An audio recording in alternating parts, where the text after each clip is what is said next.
Welcome to Vegan Ultra. Today is part 2 of the 3-part mini-series about my annual physical. And today we're talking about blood sugar. Now, right now, about 11% of Americans have diabetes.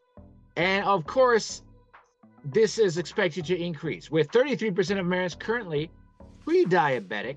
And the problem is that the CDC estimates that by 2050, about 85% of Americans could be pre-diabetic, with full-blown diabetes of 85% by 2075. So this is, of course, a major concern. And when doing diabetic annual physicals, one of the most important lab tests is hemoglobin A1C. So what is this? This basically measures what percentage of your red blood cells are glycosylated. Basically, blood sugar will stick to and gunk up your red blood cells. Now, because your red blood cells regenerate and turn over every 3 months, the hemoglobin A1C percentage is really a rolling 3-month average. This is the best way of measuring how good your blood sugar control is over the long term.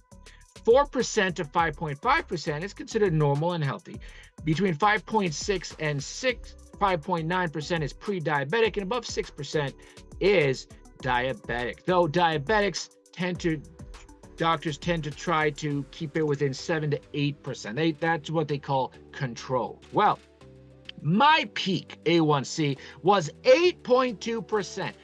So even by the weak sauce standards of modern medicine, not controlled. Guess what?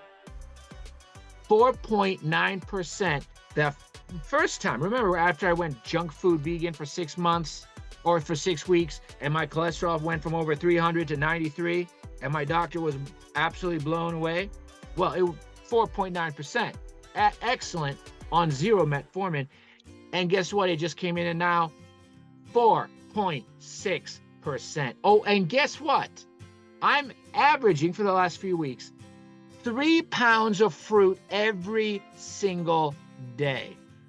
So truly fantastic blood sugar control. But let me share with you something that's absolutely amazing, because my lab test, there was one thing that my doctor was really concerned about, and that was my fasting blood sugar came in at 53. Now remember, under 100 is considered normal, but 53 is severely hypoglycemic. I mean, this is dangerous.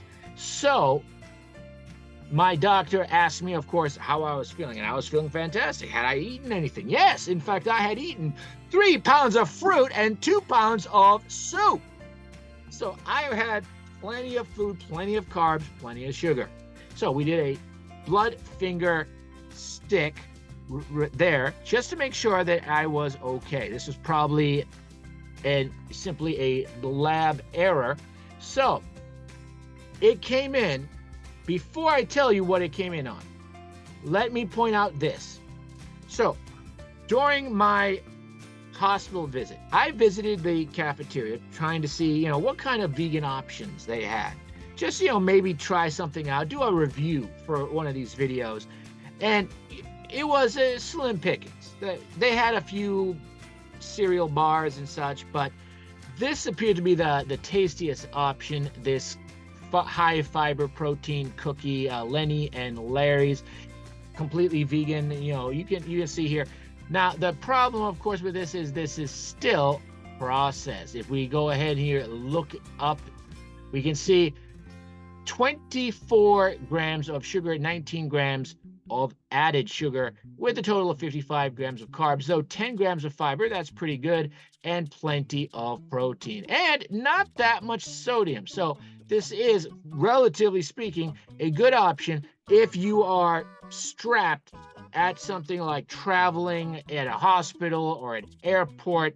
Solid, but not as tasty as you might imagine, with all that sugar and all that fat, which is from coconut oil and palm oil.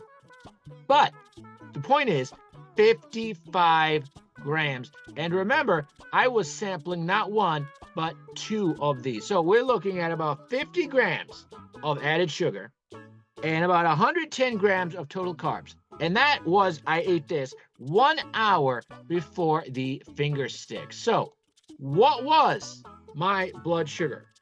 It was 92. That is healthy for fasting blood sugar, and it's 92. And guess what? Before the Austin Marathon, for the carbo loading day, I ate 11 pounds of fruit. And just to see how good my blood sugar control is, I went ahead and as soon as I was done with that meal, which included, of course, not just the fruit, but also the soup and other things as well. So lots of carbs, about 800 grams of carbs, in fact. Immediately afterwards, I tested my blood sugar and it came in at 104. Now, for context, normal blood sugar, the way it is measured, is 1 hour after, 2 hours, 3 hours, and 4. So 1 hour after, if your blood sugar is 140 or less, that's considered after a meal. That's perfectly normal. 120 2 hours in is considered normal as well. And then 4 hours in, that's when the doctors like to see it under 100.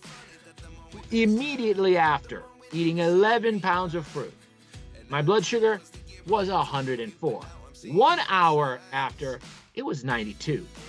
Just like after eating these 2 vegan cookies, 1 hour later, 92. So what does my doctor tell me? The doctor tells me, well, it seems that you're not hypoglycemic, and in fact, you appear to have the blood glucose control of an Olympian. Because, of course, athletics and exercise helps control blood sugar. But just to be sure, she makes sure I'm not secretly hypoglycemic. We put on one of these blood glucose monitors for real time that's going to track my blood sugar for an entire week, and then we'll go ahead and take it off, download the data, and see. So when I find out what that data is, I promise to do a follow-up in episode, because of course blood sugar control is so important for Americans now and in the future. This is super critical to your health, your longevity, and just thriving and loving life. You want to live long, die fast, and love every second of it? You got to have good blood sugar control. And thanks to my Blue Zone vegan lifestyle, I have the, according to my doctor, blood sugar control of an Olympian. Thank you for watching. Please subscribe to this channel, like this video, help other people find it on YouTube, and consider trying Blue Zone vegan lifestyle. It's helped me not just lose over 100 pounds in 7 months, but become the healthiest, happiest version of myself ever. And as my doctor says, this science-based magic and nutrition-fueled sorcery can truly help anybody become the ultra version of yourself if you just give it a chance, and are powered by plants.